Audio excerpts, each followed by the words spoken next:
تو پہلے 3 برس تو یہی کچھ ہوا ہے، ذاتی طور پر حضور کا استہزاء، تمسخر، جس کو ہم کہتے ہیں چٹکیوں میں اڑانے کی کوشش۔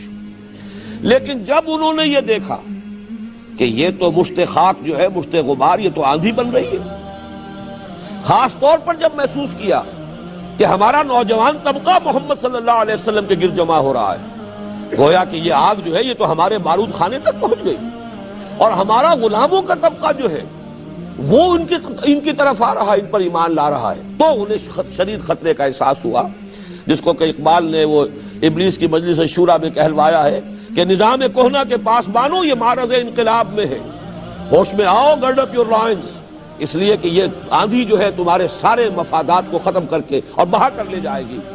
اس کے بعد سن 490 سے شروع ہوا ہے پرسیکیوشن کا دور، اتنی شدید پرسیکیوشن۔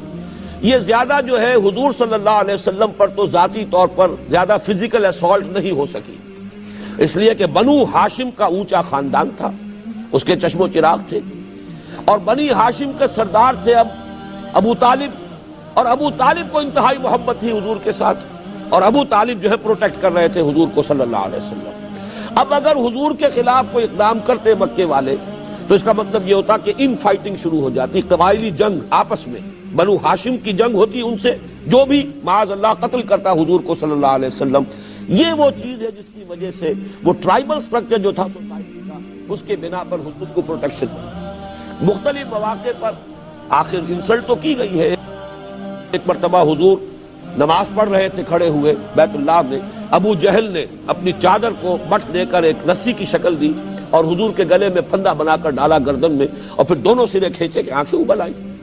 اسی طریقے سے ایک مرتبہ آپ نماز پڑھ رہے تھے تو ابو جہل نے کہا کہ فلاں محلے میں آج اونٹ ذبح ہوا ہے، اس کی اوجڑی پڑی ہوئی ہے، نجاست بھری اوجڑی، کوئی شخص جائے، کوئی ہے جو جائے اور جا کر اس اوجڑی کو لا کر جب محمد سجدے میں جائیں تو ان کے سر پر رکھ دیں۔ عقبہ ابن ابی معیط ایک بہت ہی شقی انسان تھا ابو جہل کے ساتھیوں میں سے، اس نے کہا یہ کام میں کروں گا، گیا اور لا کر جب حضور سجدے میں گئے اوجڑی آپ کی گردن پر رکھ۔ یہ سارا کچھ بھی ہوا ہے حضور کے ساتھ۔ ایک مرتبہ حضور کو مارنے کے لیے آگے بڑھے، حضرت ابو بکر درمیان میں آ گئے، اتقتلون رجلا ان یقول ربی اللہ، یہ وہی بات ہے کہ جو حضرت موسیٰ علیہ السلام کے زمانے میں مومن آل فرعون نے کہی تھی، کیا تم ایک شخص کو قتل کرنے کے در پہ ہو حالانکہ اس کا جرم اس کے سوا کچھ نہیں کہ وہ کہتا ہے میرا رب اللہ ہے۔ تو وہ جب حضرت ابو بکر درمیان میں آ گئے تو حضور کو تو چھوڑ دیا لوگوں نے، پھر حضرت ابو بکر کو اتنا مارا ہے کہ یہ سمجھ کر چھوڑا ہے کہ یہ ہلاک ہو چکے ہیں۔ بعد میں ان کے قبیلے کے لوگ آئے، اٹھا کر لے گئے، کتی مارداری کی، ہوش میں آئے تو سب سے پہلے یہ پوچھا کہ حضور کا کیا حال ہے صلی اللہ علیہ وسلم۔ اپنی کوئی فکر نہیں تھی ابو بکر کو، فکر اس حالت میں بھی تھی تو محمد الرسول اللہ صلی اللہ علیہ وسلم۔ یہ بات بھی نوٹ کرنے کے قابل ہے کہ ابتدا تو اگرچہ حضور نے بنفس نفیس فرمائی دعوت و تبلیغ کے میدان میں، لیکن جو لوگ آپ پر ایمان لائے ان میں سے ہر شخص اپنی جگہ پر ایک داعی حق بن گیا۔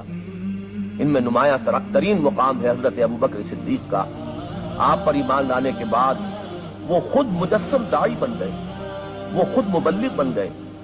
چنانچہ ہمیں یہ معلوم ہے کہ صحابہ کرام میں جو چوٹی کے 10 صحابہ ہیں جنہیں ہم عشرہ مبشرہ کے نام سے جانتے ہیں، ان میں سے 6 وہ ہیں جو حضرت ابو بکر صدیق رضی اللہ تعالی عنہ کی دعوت و تبلیغ سے ایمان لائے۔ ان میں حضرت عثمان بھی ہیں، ان میں حضرت عبد الرحمن ابن عوف بھی ہیں، ان میں حضرت طلحہ بھی ہیں، حضرت زبیر بھی ہیں، حضرت سعد ابن ابی وقاص بھی ہیں رضی اللہ تعالی عنہم اجمعین۔ سن 1090 تک جب بات پہنچی ہے، سن 1090 ابھی ہجرت نہیں ہوئی، ہجرت سے 3 سال پہلے کی بات ہے، ابو طالب کا بھی انتقال ہو گیا، حضرت خدیجہ کا بھی انتقال ہو گیا۔ 2 ہی سہارے دنیا میں تھے۔ دیکھیے اصل سہارا تو حضور کے لیے اللہ کا تھا، اس لیے میں نے کہا دنیا میں۔ گھر میں ایک جان نثار بیوی کہ حضور جب باہر سے آتے تھے اور جو بھی تکدر طبیعت پر ہوتا تھا، لوگوں کے کہنے سننے سے، لوگوں کے استہزاء سے، تمسخر سے اس کا اثر لے کر آتے تھے۔ گھر میں ایک بیوی تھی دلجوئی کرنے والی، کچھ نہ کچھ ان احساسات کو بانٹنے والی، وہ بھی نہ رہی۔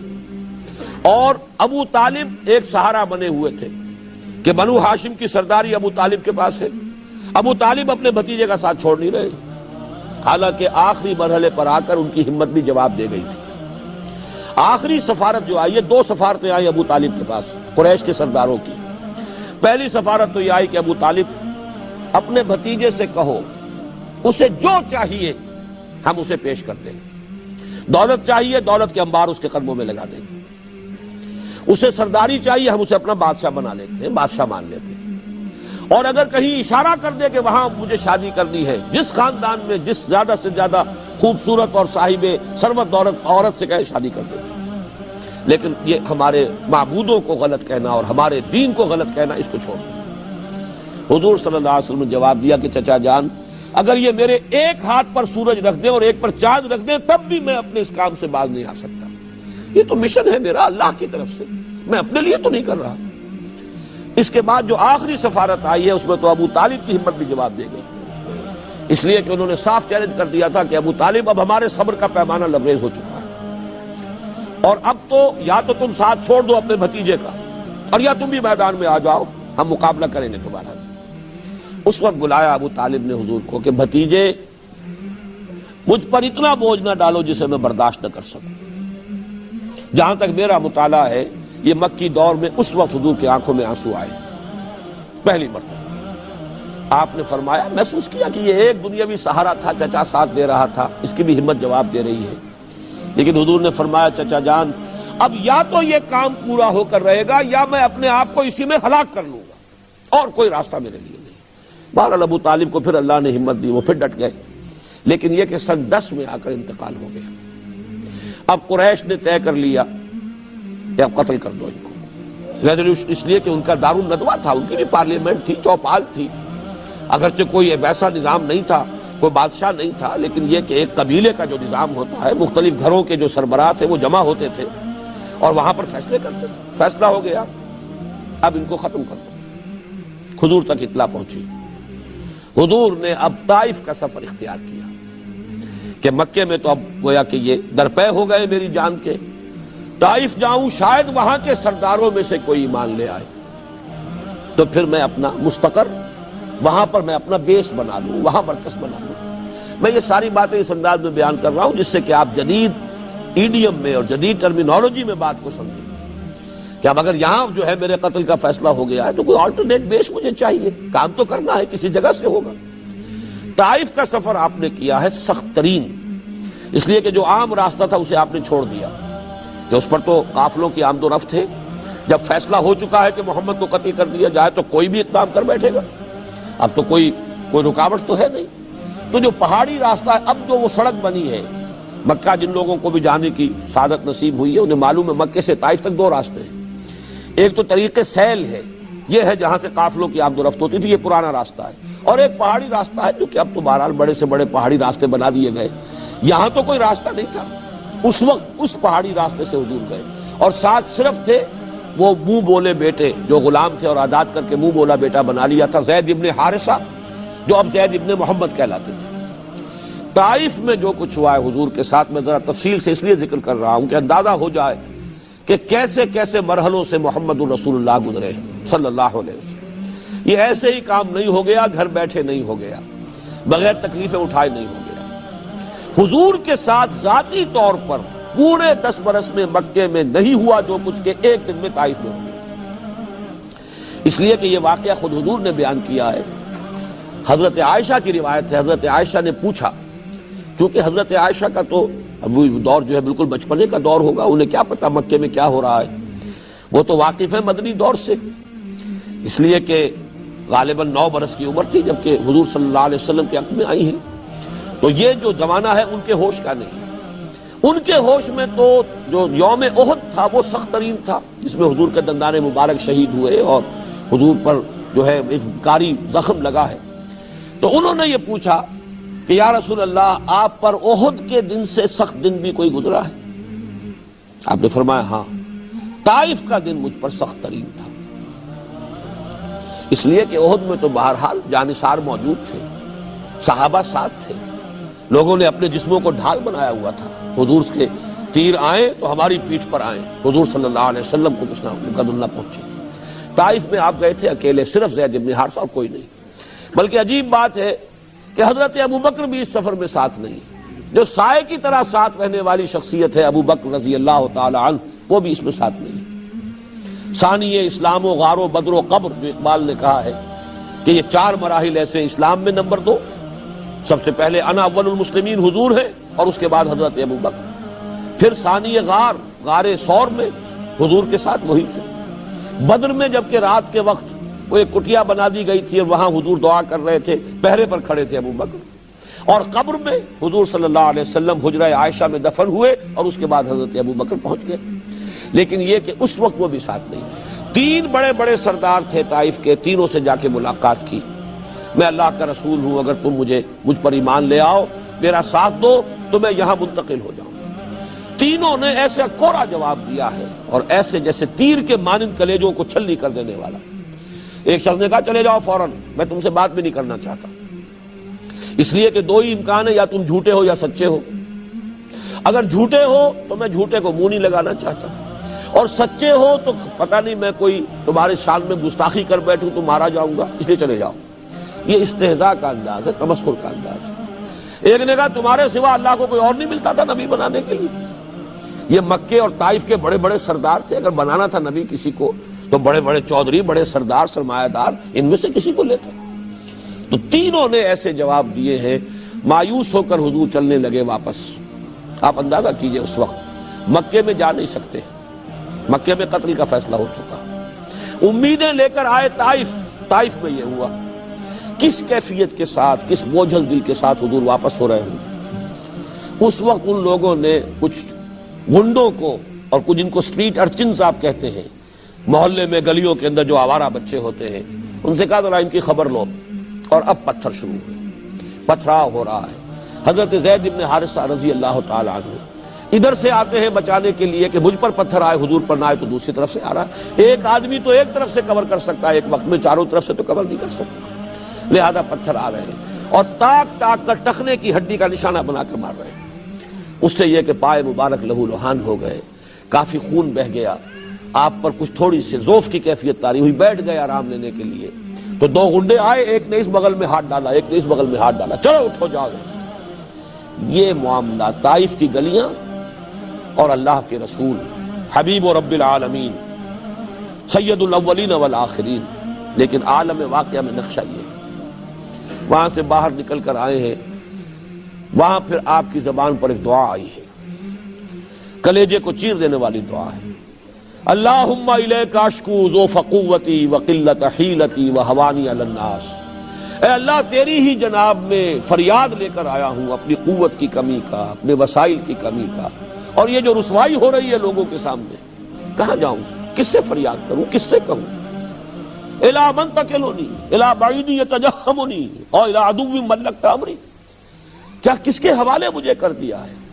یہ لوگ جو مجھ پر ہجوم کر رہے ہیں، حملہ کر رہے ہیں، کیا میرا معاملہ ان کے حوالے کر دیا ہے کہ جو چاہے کر گزرے؟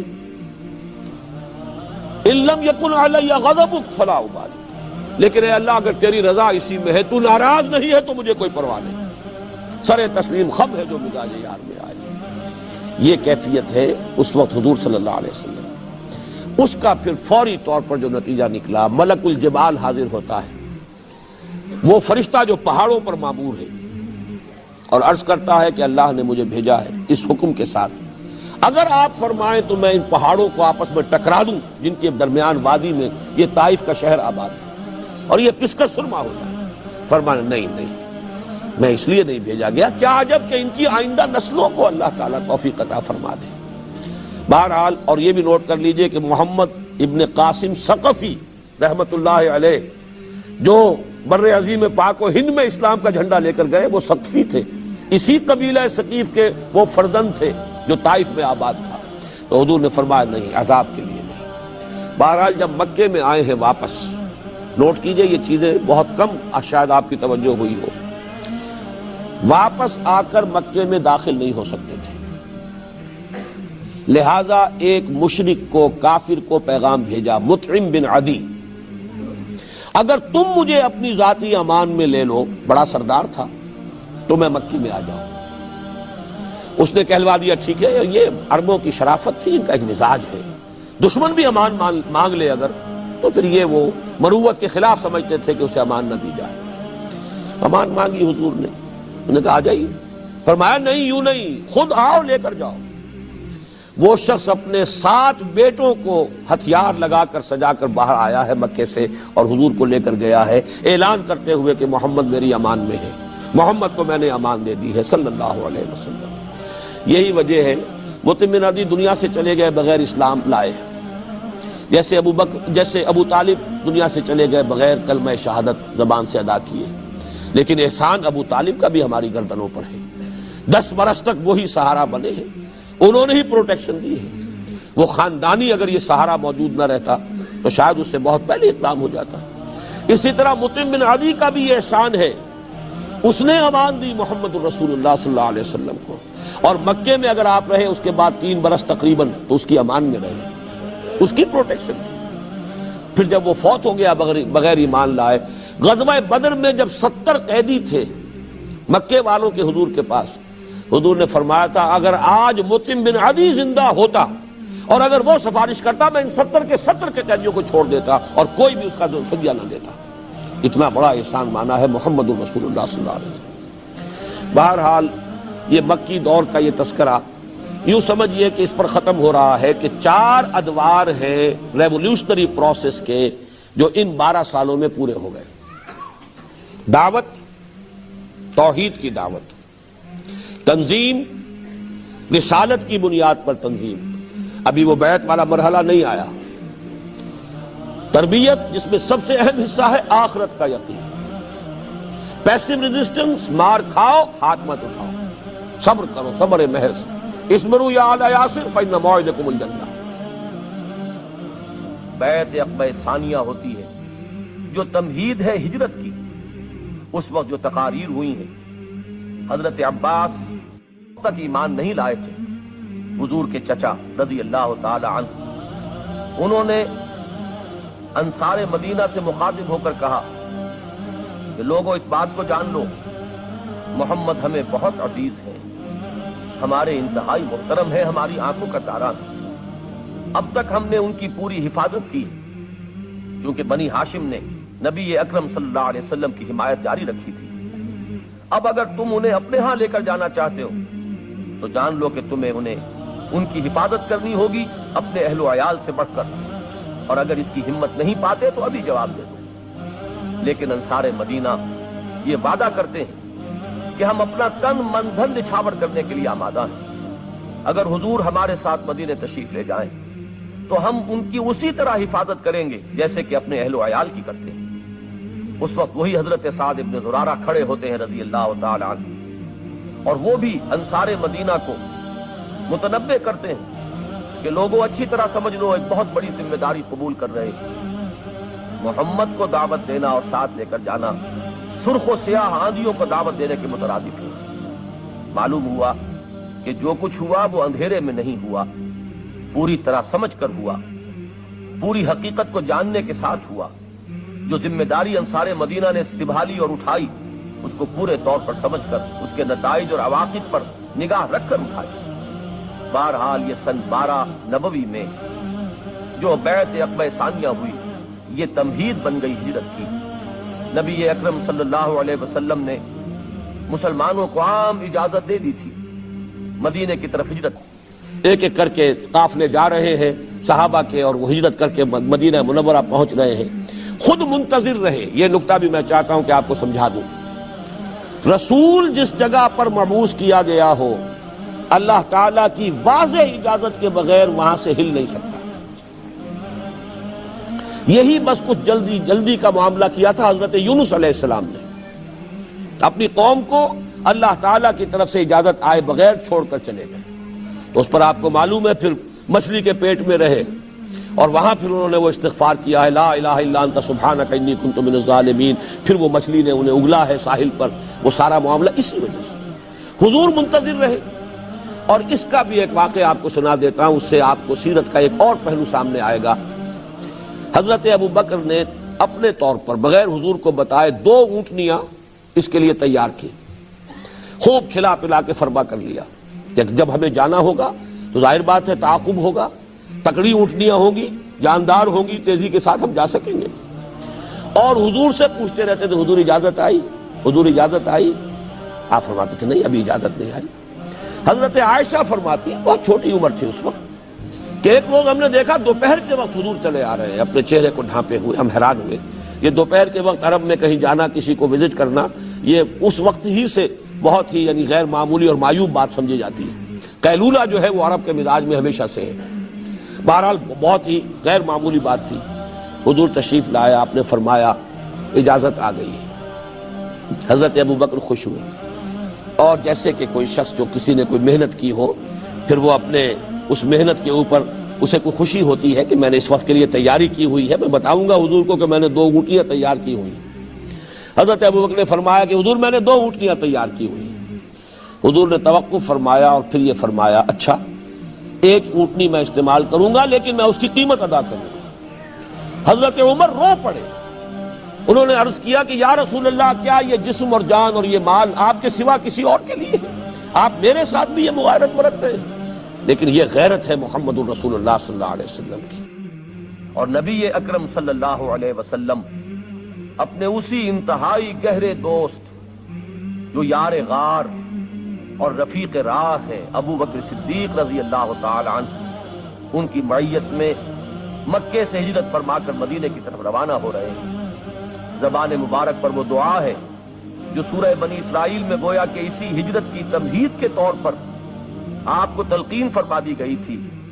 رب ادخلنی مدخل صدق واخرجنی مخرج صدق واجعل لی من لدنک سلطانا نصیرا۔ پروردگار مجھے جہاں داخل فرما رہا ہے وہ صدق اور صداقت اور راستی کا داخلہ ہو، اور جہاں سے تو مجھے نکال رہا ہے وہاں سے میرا یہ نکلنا بھی راست بازی اور صدق پر مبنی ہے۔ اور اے رب مجھے اپنے خاص خزانہ فضل سے وہ غلبہ اور قوت اور اقتدار عطا فرما جو اس مشن میں میرا ممد اور معاون ہو جو تو نے میرے حوالے کیا ہے۔ حضرت ابوبکر صدیق رضی اللہ تعالی عنہ اور آن حضور صلی اللہ علیہ وسلم 3 شب و روز غار ثور میں چھپے رہے ہیں۔ اس وقت وہ مرحلہ بھی آیا ہے کہ کھوجی بالکل اس کے دہانے تک پہنچ گئے، اور حضرت ابوبکر صدیق اپنے لیے نہیں نبی اکرم صلی اللہ علیہ وسلم کی طرف سے اندیشہ ناک ہو کر گھبرائے ہوئے یہ فرماتے ہیں، عرض کرتے ہیں کہ حضور اگر ان میں سے کسی نے غیر ارادی طور پر اپنے قدموں کی طرف بھی نگاہ ڈال لی تو ہم دیکھ لیے جائیں گے، ہم پکڑے جائیں گے، لیکن وہ صبر، وہ ہے صبر و ثبات و استقامت، اور جس کو کہ اللہ کی ذات پر یقین کامل حاصل تھا، معیت خداوندی جس کی قوت کا اصل راز تھی، وہ فرماتا ہے لا تحزن ان اللہ معنا، نہیں گھبراؤ نہیں، کسی رنج اور غم کا کوئی موقع نہیں ہے، اللہ ہمارے ساتھ ہے، وہ ہمارا رفیق، ہمارا مددگار ہے۔ یہ مولانا مناظر حسن گیلانی کا میں حوالہ دے دوں آپ کو، ان کی ایک بڑی چھوٹی سی کتاب ہے النبی الخاتم، لیکن سیرت کی بڑی بڑی جو کتابیں ہیں ضخیم ان پر بھاری ہے۔ ایسے علمی نکات اس میں ہیں جو آپ کو شاید بڑی بڑی کتابوں میں نہیں ملیں گے۔ انہوں نے یہ نقطہ بیان کیا ہے کہ یوم طائف جو ہے یہ ٹرننگ پوائنٹ ہے حضور کی حیات طیبہ میں۔ اب تک گویا کہ اللہ نے حضور کو دشمنوں کے حوالے کر رکھا تھا کہ جیسے چاہو ٹھوک بجا کر دیکھ لو، ان کے صبر کا امتحان لے لو، ان کے صبر و ثبات اور استقلال۔ ظاہر بات ہے اگر یہ امتحان نہ ہوتے تو کیسے پتا چلتا کہ محمد میں کتنی استقامت ہے، کتنا صبر ہے، کتنا استقلال ہے۔ وہ تو جب ہر طریقے سے انہوں نے ٹھوک بجا کر دیکھ لیا تو معلوم ہوا نا۔ تو لیکن طائف کے دن میں جو آخری کلائمیکس آ گیا ہے اور اس کے بعد حضور کی زبان پر بھی وہ فریاد آ گئی ہے، وہ ٹرننگ پوائنٹ ہے۔ اس کے بعد سے حضور کو پروٹیکشن حاصل ہوئی اللہ کی طرف سے خصوصی۔ اسی پروٹیکشن کا ایک منظر سامنے آئے گا کہ آپ ہجرت کے لیے نکلے ہیں اور حالانکہ گھیراؤ کیا ہوا تھا لیکن کوئی دیکھ بھی نہیں سکا، آپ نکل گئے۔ یہ وہ اللہ تعالیٰ کی خصوصی پروٹیکشن ہے۔ غار ثور میں ہے تو ڈھونڈنے والے ہیں اس کے منہ تک دہانے پر پہنچ گئے ہیں۔ ذرا سا بھی اگر کوئی جھانک کے بھی دیکھ لیتا تو حضرت ابوبکر اندر سے کہہ رہے ہیں حضور سے کہ حضور اگر کسی نے ذرا سا اپنے قدموں کی طرف بھی دیکھ لیا تو ہم پکڑے جائیں گے، اور حضور فرما رہے لا تحزن ان اللہ معنا، گھبراؤ نہیں، اللہ ہمارے ساتھ ہے۔ اور اللہ تعالیٰ نے ایسے معجزے سے نجات دی ہے اس وقت کہ وہ ایک کبوتری نے آ کے وہاں انڈے دے دیے ہیں اور ایک مکڑی نے جالا تن دیا ہے، تو ابو جہل نے کہا، جبکہ کھوجی جو لے کر آ گیا تھا وہاں تک، اور ان کا پاگل ہوا ہو، یہ دیکھو یہاں پر جالا لگا ہوا ہے مکڑی کا اور انڈے دیے ہوئے کبوتری نے، یہاں سے کوئی انسان گزر سکتا ہے؟ لہذا وہیں سے واپس ہو گئے۔ لیکن سن 7 میں آپ نے عمرہ کیا ہے، عمرہ قضا۔ سن 6 میں صلح حدیبیہ ہوا، 8 میں مکہ فتح ہو گیا رمضان میں، لیکن آپ نے حج نہیں کیا۔ سن 9 میں بھی آپ نے حج نہیں کیا، حضرت ابو بکر کی امارت میں قافلہ حج بھیج دیا۔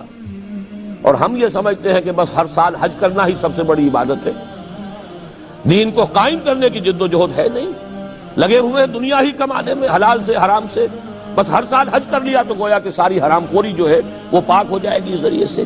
ہمارے تصورات یہ ہیں، حضور کی ساری توجہ ہے اس اپنے مشن پر، دین کو غالب کرنے کی جد و جہد ہے، ورنہ حضور سے زیادہ کس کو خواہش ہوگی حج کرنے کی؟ سن 8 میں حج نہیں کیا، سن 9 میں حج نہیں کیا، سن 10 میں کیا۔ سن 10 میں جب حج کیا ہے آپ نے تو اپنا وہ خطبہ دیا۔ اے مسلمانوں، یہ بڑا تاریخی خطبہ ہے حجۃ الوداع کا۔ بنیادی جو امور تھے اپنی دعوت کے وہ پھر اثر نو واضح کیے۔ آخر میں ایک سوال کیا، الا هل بلغت، لوگوں میں نے پہنچا دیا یا نہیں؟ اور یہ حیرت انگیز واقعہ ہے کہ حضور کے ایک سوال کے جواب میں صحابہ نے 3 باتیں کہی۔ انا نشهد انک قد بلغت وادیت ونصحت، بلکہ ایک روایت میں 4 ہے، انک ادیت الامانۃ وبلغت الرسالۃ ونصحت الامۃ وکشفت الغمۃ۔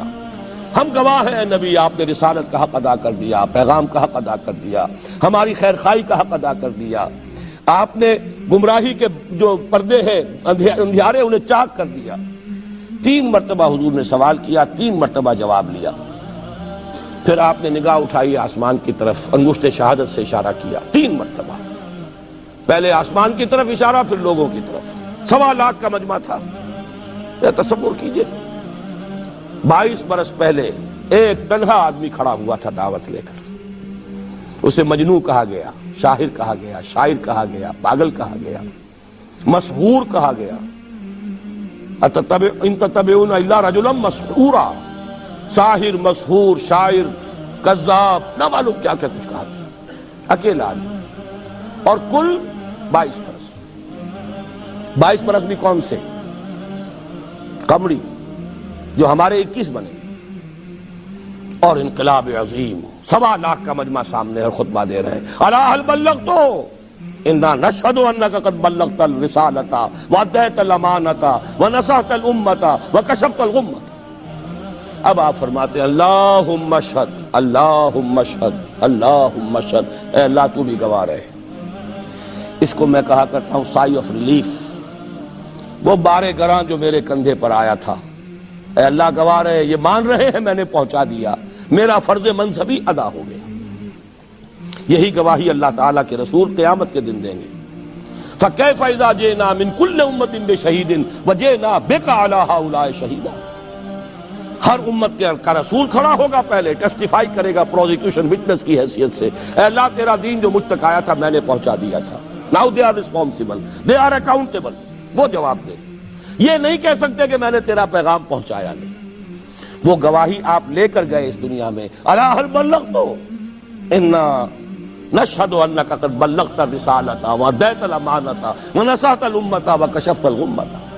اللہم اشہد، اللہم اشہد، اللہم اشہد، اے اللہ تو بھی گواہ رہے۔ اور پھر فرمایا فلیبلغ الشاہد الغائب، اب یہ بوجھ میرے کندھے سے اتر کر تمہارے کندھوں پر آ گیا ہے، اب تمہیں پہنچانا ہے، جو یہاں ہے ان کے ذمے ہے پہنچانا ان کو جو یہاں نہیں۔ جو یہاں نہیں ہے میں وہ پوری نوع انسانی بھی شامل تھی جو اس وقت دنیا میں موجود تھی، اور وہ پوری نسل انسانی بھی ہے جو قیامت تک دنیا میں آئے گی۔ اس لیے کہ وہ آیت میں آج بھی آپ کو سنا چکا، ما ارسلناک الا کافۃ للناس بشیرا ونذیرا، ہم نے تو آپ کو بھیجا ہے پوری نوع انسانی کے لیے۔ تو ابھی وقت فرصت ہے کہاں، کام ابھی باقی ہے۔ ابھی تو ایک ملک ہے جس پر اللہ کے دین کا جھنڈا لہرا رہا ہے، دین کا غلبہ ہوا صرف جزیرہ نما عرب پر۔ ابھی تو تمہارے لیے بہت محنت اور مشقت کا میدان ہے، اب یہ بوجھ میرے کندھے سے اتر کر تمہارے کندھے پر آ گیا ہے۔ اور یہی نکتہ ہے اس میں، قدم قدم پر معجزہ ہو سکتا تھا حضور کے لیے، لیکن آئندہ امت کے لیے معجزے کیسے ہوتے؟ معجزے تو نبی کے لیے ہے، رسول کے لیے۔ جبکہ امت کے ذمے یہ آنا تھا کام کہ بقیہ پوری نوع انسانی تک، پورے عالم انسانی تک دین کی تبلیغ اور دین کو قائم کرنا تمہاری ذمہ داری ہے۔ یہ مشن امت کے حوالے کر کے غزوہ یہ حجۃ الوداع کے شاید 3 مہینے بلکہ 3 مہینے سے کم ہے عرصہ جو حضور اس دنیا میں رہے ہیں، پھر آپ کا وہ مرض وفات ہوا ہے، اور اسی میں پھر وہ کیفیت کہ آپ کے الفاظ آخری جو زبان مبارک پر تھے اللہم فی الرفیق الاعلی۔ اس کا پس منظر یہ ہے کہ بعض احادیث سے معلوم ہوتا ہے کہ انبیاء اور رسل کو اللہ تعالیٰ کی طرف سے آپشن ہوتا ہے، آپ کا کام پورا ہو گیا، آپ واپس آنا چاہیں تو ابھی آ جائیں، ابھی اور دنیا میں ٹھہرنا چاہیں تو اور ٹھہر لیں۔ یہ آپشن حضور کے سامنے بھی آیا، حضور نے پھر خطبہ بھی دیا تھا ایک روز مرض وفات میں، ذرا سی جب آپ کو تھوڑا سا ریلیف ہوا تھا، باہر آپ آئے، حضرت ابو بکر صدیق رضی اللہ تعالی عنہ آپ کے حکم کے مطابق امامت فرما رہے تھے، اور صحابہ کرام ان کی امامت میں نماز ادا فرما رہے تھے۔ حضور تشریف لائے، حضرت ابو بکر نے پیچھے ہٹنا چاہا، لیکن حضور نے اشارے سے انہیں حکم دیا کہ نماز جاری رکھو، اور حضرت ابو بکر کے پہلو میں بیٹھ کر نماز ادا فرمائی۔ اس کے بعد آپ نے خطبہ ارشاد فرمایا، اللہ نے اپنے ایک بندے کو یہ اختیار دیا کہ وہ چاہے تو دنیا کی نعمتیں قبول کر لے، اور چاہے تو جو کچھ اس کے پاس ہے یعنی عالم اخروی کی نعمتیں انہیں اختیار کر لے۔ تو بندے نے جو کچھ رب کے پاس ہے اسے قبول کر لیا۔ حضرت ابو بکر صدیق یہ سن کر رو پڑے، اس لیے کہ انہیں اندازہ ہو گیا کہ در حقیقت نبی اکرم صلی اللہ علیہ وسلم یہ خود اپنی بات بیان فرما رہے ہیں، اور آپ نے ہم سے جدائی اور رفیق اعلیٰ کی طرف مراجعت کا فیصلہ کر لیا ہے۔ نبی اکرم صلی اللہ علیہ وسلم کا وصال یقیناً امت مسلمہ کے لیے، صحابہ کرام کی جماعت کے لیے ایک انتہائی رنج و غم اور اندوہ اور صدمے کی بات تھی۔ وما محمد الا رسول، اسی میں ایک دفعہ یہ بھی ہو گیا تھا کہ کچھ لوگوں نے یہ کہا کہ جب محمد کا انتقال ہو گیا تو اب کس لیے جنگ کرنی، حضرت عمر بھی ہیں ان میں سے۔ جب خبر یہ اڑ گئی کہ حضور فوت ہو گئے، انہوں نے تلوار پھیر دی، بیٹھ گئے، اب کس کے لیے جنگ کرنی؟ تو اس میں کہا گیا کہ یہ تو تمہارا غلط رویہ ہے، گرفت ہو رہی ہے، ہر ایک کے اوپر گرفت ہوگی، پہلی گرفت محمد پر ہو گئی صلی اللہ علیہ وسلم، لیس لک من الامر شیء۔ تو حضرت عمر بہرحال حضور کے مقابلے میں تو کوئی حیثیت نہیں، ان پر بھی گرفت ہو رہی ہے۔ وما محمد الا رسول، اور محمد کچھ نہیں ہے اس کے سوا کہ وہ اللہ کے رسول ہیں، وہ معبود تو نہیں ہے۔ تم ان کے لیے تو جہاد نہیں کر رہے، تم جہاد اللہ کے لیے کر رہے ہو۔ دین کا غلبہ جو ہے وہ اللہ کے دین کا غلبہ ہے، محمد کی حیثیت کیا ہے؟ وہ تو اللہ کے رسول ہے۔ وما محمد الا رسول قد خلت من قبلہ الرسل، اور ان سے پہلے بہت سے رسول گزر چکے۔ افئن مات، تو اگر وہ ان کا انتقال ہو جائے، او قتلا، یا بالفرض وہ قتل ہو جائیں، انقلبتم علی اعقابکم، تو کیا تم اپنی ایڑیوں کے بل لوٹ جاؤ گے؟ یہی تمہارے دین اور ایمان کی حقیقت ہے۔ ومن ينقلب على عقبيه فلن يضر الله شيئا، اور جو کوئی بھی اپنی ایڑیوں کے بل لوٹ جائے گا وہ اللہ کو کوئی نقصان نہیں پہنچائے گا۔ وسيجزي الله الشاكرين، ہاں اللہ بدلہ دے گا شکر کرنے والوں۔ حضرت عمر چونکہ جذباتی انسان تھے، اس میں کوئی شک نہیں، تقریباً یہی کیفیت حضور کے انتقال پر پھر ہو گئی تھی ان کی، تلوار کھینچ کر بیٹھ گئے تھے، جو کہے گا محمد کا انتقال ہو گیا سر اڑا دوں گا اس کا۔ وہ تو پھر حضرت ابو بکر آئے، وہ یار غار، ثانی اسلام و غار و بدر و قبر، وہ آئے ہیں، ان کے لیے چونکہ رکاوٹ نہیں تھی، حضرت عمر تو اندر جا نہیں سکتے تھے، حضرت عائشہ کا حجرہ تھا، اب حضرت عائشہ بیٹی ہیں حضرت ابو بکر کی، وہ سیدھے گئے حجرے میں، جا کر چہرے مبارک پر چادر تھی ہٹائی اور آپ کی پیشانی کو بوسہ دیا اور کہا کہ اب دوبارہ موت آپ پر وارد نہیں ہوگی، اب تو حیات جاویدانی آپ کو حاصل ہو چکی۔ پھر باہر آ کر یہی آیت پڑھی، وما محمد الا رسول قد خلت من قبلہ الرسل افئن مات او قتل انقلبتم علی اعقابکم۔ حضرت عمر کہتے ہیں مجھے محسوس ہوا جیسے یہ آیت ابھی نازل ہوئی ہے، اتنا اثر ہوا۔ یہ عظیمت تھی حضرت ابو بکر کی، بہت بلند مقام ہے حضرت ابو بکر کا۔ وما كان لنفس ان تموت الا باذن اللہ، اور کسی جان کے لیے یہ ممکن ہی نہیں ہے کہ وہ مر سکے، اس پر موت وارد ہو مگر اللہ کے حکم سے۔ کتابا مؤجلا، وہ تو لکھی ہوئی شے ہے اجل معین کے ساتھ، ہر ایک کا وقت طے ہے۔ Death is the best guard, آپ کا باڈی گارڈ جو ہے سب سے بہترین وہ موت ہے. موت کا وقت جب ہے تبھی آئے گی، اس سے پہلے کوئی آپ کے لیے موت لا نہیں سکتا. لہذا سب سے بڑی حفاظت انسان کے لیے خود اس کی موت ہے. وما كان النفس لن تموت الا باذن الله كتابا مؤجلا ومن يريد ثواب الدنيا نؤته منها. جو کوئی دنیا کا اجر و ثواب چاہتا ہے ہم اسے دیتے ہیں. یہ سورہ بقرہ میں بھی ہم پڑھ چکے تھے حج کے ذکر میں. ومن يريد ثواب الاخرة نؤته منها. اور جو واقعتاً آخرت کا ثواب چاہتا ہے، بدلہ چاہتا ہے، جزا چاہتا ہے اپنے اعمال کی، ہم اس میں سے اس کو دیں گے. وسنجزی الشاکرین، اور شکر کرنے والوں کا کو ہم جزا دیں گے. لیکن ظاہر ہے کہ نبی اکرم صلی اللہ علیہ وسلم جو مشن امت کے حوالے کر کے گئے تھے اس کی تکمیل نہایت اہمیت کی حامل تھی. چنانچہ ہم یہ دیکھتے ہیں کہ آن حضور نے جو نظم جماعت قائم فرمایا تھا اس کا ظہور ہوتا ہے کہ وہ کتنا پختہ نظم جماعت تھا کہ فوراً ہی مشوروں کے تمام مراحل طے پا گئے، اور نبی اکرم صلی اللہ علیہ وسلم نے جنہیں نماز کی امامت کے لیے آگے بڑھایا تھا اور جنہوں نے 17 نمازیں حضور کی حیات دنیاوی کے دوران مسلمانوں کو امام بن کر پڑھائی تھی، انہی کی خلافت پر امت کا اجماع ہو گیا. حضرت ابو بکر بلا شبہ صدیق اکبر ہے رضی اللہ تعالی عنہ، اور یہ جان لینا چاہیے کہ مقام صدیقیت مقام نبوت سے بہت قرب رکھتا ہے. بلکہ شیخ احمد سرہندی رحمت اللہ علیہ، المعروف بہ مجدد الفسانی رحمت اللہ علیہ، ان کا قول تو یہ ہے کہ حقیقت صدیقی ذل حقیقت محمدی است. مقام صدیقی در حقیقت مقام نبوت کا ذل اور سایہ ہے. چنانچہ ہم یہ دیکھتے ہیں کہ حضرت ابوبکر صدیق رضی اللہ تعالی عنہ کی کل 2.5 سالہ خلافت کے دوران نبی اکرم صلی اللہ علیہ وسلم جزیرہ نما عرب میں جس انقلاب کی تکمیل فرما گئے تھے اس کے اثر نو استحکام کا عمل بتمام و کمال پورا ہوا.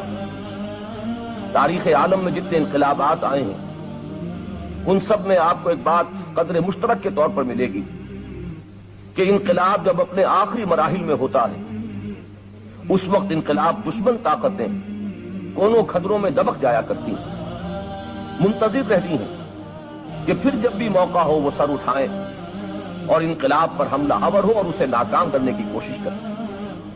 چنانچہ یہی عمل ہے جو نبی اکرم صلی اللہ علیہ وسلم کے انتقال کے فوراً بعد ہمیں جزیرہ نما عرب میں ہر چہار طرف نظر آتا ہے. بالکل ایسے سما بن گیا کہ جیسے فرمایا گیا تھا کہ وَرَأَيْتَ النَّاسَ يَدْخُلُونَ فِي دِينِ اللَّهِ أَفْوَاجًا. آپ نے دیکھ لیا کہ لوگ داخل ہو رہے ہیں اللہ کے دین میں فوج در فوج.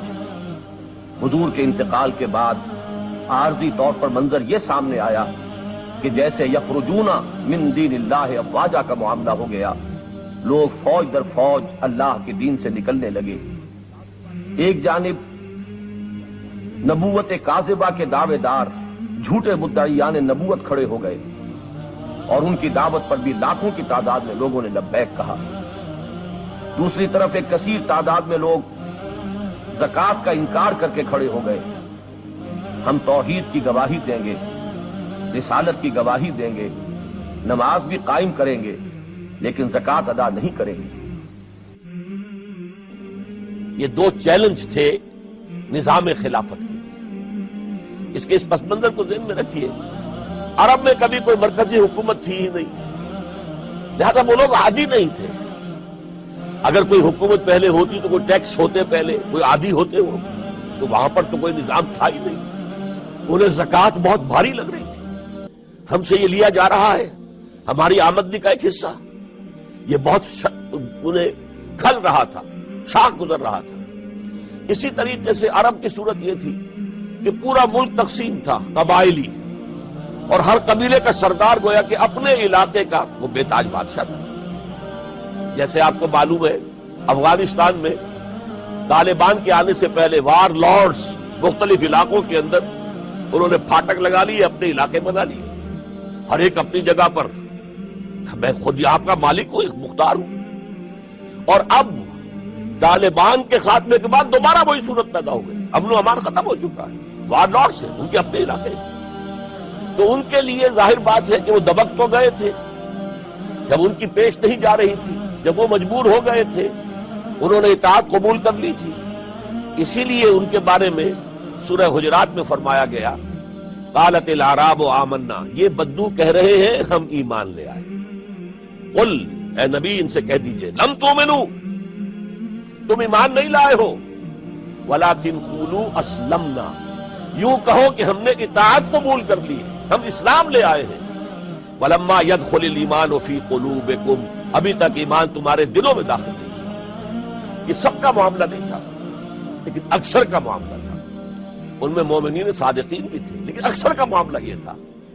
یہی وجہ ہے، دیکھیے جیسے قرآن مجید کی صورت نازل ہوئی تھی تکمیل انقلاب کے بعد، اذا جاء نصر اللہ والفتح ورأیت الناس يدخلون فی دین اللہ افواجا، جب اللہ تعالیٰ کی نصرت اور مدد آ گئی اور فتح حاصل ہو گئی اور حضور کو اور صحابہ کو جزیرہ نماء عرب کے اندر غلبہ حاصل ہو گیا، اب لوگ فوج در فوج آ رہے ہیں، اطاعت قبول کر رہے ہیں، دائرہ اسلام میں داخل ہو رہے ہیں. لیکن نوٹ کیجئے حضور کے انتقال کے بعد جو یہ دو کاؤنٹر ریولوشنری موومنٹس اٹھی، ایک جھوٹے مدعیان نبوت اور ایک منکرین زکوٰۃ، ان کے نتیجے میں تقریباً تو پورا عرب مرتد ہو گیا.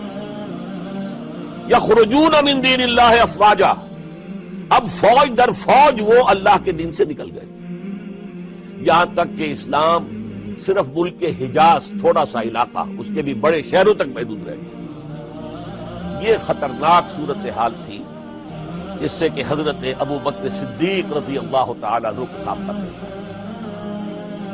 وہ اگرچہ ایک بڑے نحیف الجسم، بڑے رقیق القلب انسان تھے، بہت رحیم اور شفیق، حضور کی شخصیت کا عکس کامل تھے. جیسے حضور کی طبیعت میں نرمی، رقت، شفقت، رحمت، ایسے ہی ان. لیکن جب ذمہ داری کا بوجھ آیا ہے، چیلنج آیا ہے تاریخ کا، اس وقت معلوم ہوا کہ ان کی تو شخصیت آہنی ہے، بڑی قوی، بہت مضبوط.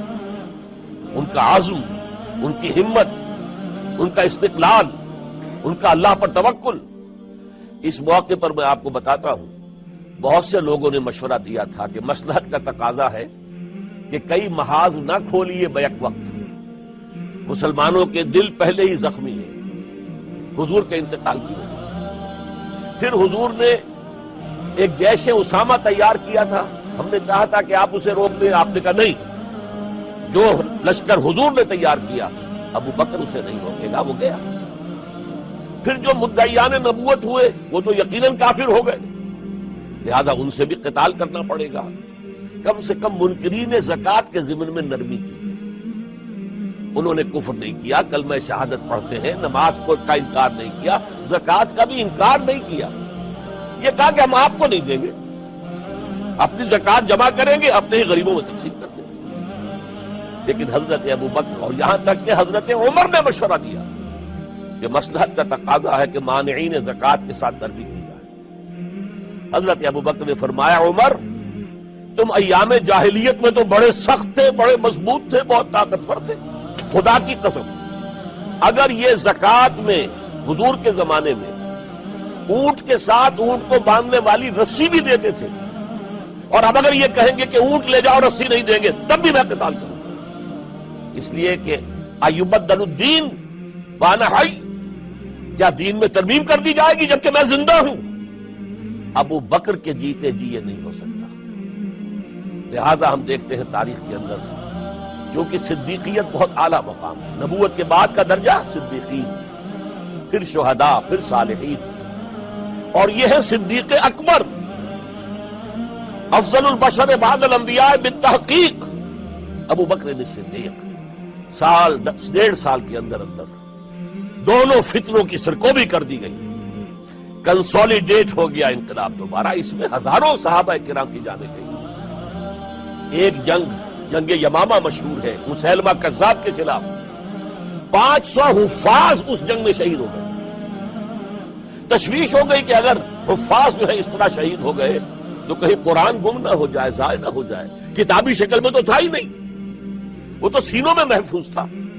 اس لیے تجویز پیش کی گئی کہ اب اسے کتابی شکل میں، جیسے ایک کتاب 2 جلد کے گدوں کے مابین ہوتی ہے، مابین دفتین مرتب کر دیا، تب یہ کام کیا گیا۔ بہرحال پہلا مرحلہ یہ تھا کہ کاؤنٹر ریولیوشنری موومنٹس، کیونکہ ابھی انقلاب صرف عرب میں آیا تھا اور عرب ہی کے اندر سے کاؤنٹر ریولیوشنری موومنٹس ابری، جھوٹی نبوت اور مانعین زکات کی شکل میں، اور حضرت ابوبکر رضی اللہ تعالی عنہ نے اپنی عظیمت کا ثبوت دیتے ہوئے ان دونوں موومنٹس کو کچل کر رکھ دیا اور انقلاب اسلامی کو اثر نو کنسالیڈیٹ کر کے پھر قیادت حکم خدابندی کی روح سے کہ ان کے انتقال کا وقت آ گیا تو حضرت عمر فاروق کو نامزد کر کے ان کے سپرد کر دی رضی اللہ تعالی عنہ، اس احساس کے تحت کہ ایک روز اللہ کے سامنے کھڑے ہونا ہے محاسبے کے لیے۔ ایک عجیب کیفیت میں کہا کرتے تھے، کاش کہ میں درخت پر چہچہاتی ہوئی ایک چڑیا ہوتا جس سے کوئی محاسبہ نہیں ہے، حساب کتاب نہیں ہے۔ کاش کہ میں گھاس کا ایک تنکا ہوتا جس سے کوئی حساب کتاب نہیں ہے، وہ سوکھ جاتی ہے تو آگ میں جلا دی جاتی ہے، بات ختم ہو جاتی ہے، حساب کتاب نہیں۔ کہنے والا کون ہے؟ ابوبکر صدیق رضی اللہ تعالی۔ قرآن مجید بھی کہتا ہے، سورہ اما یتساءلون جو ہے اس میں یہی تو لفظ آیا ہے، آخری آیت کیا ہے؟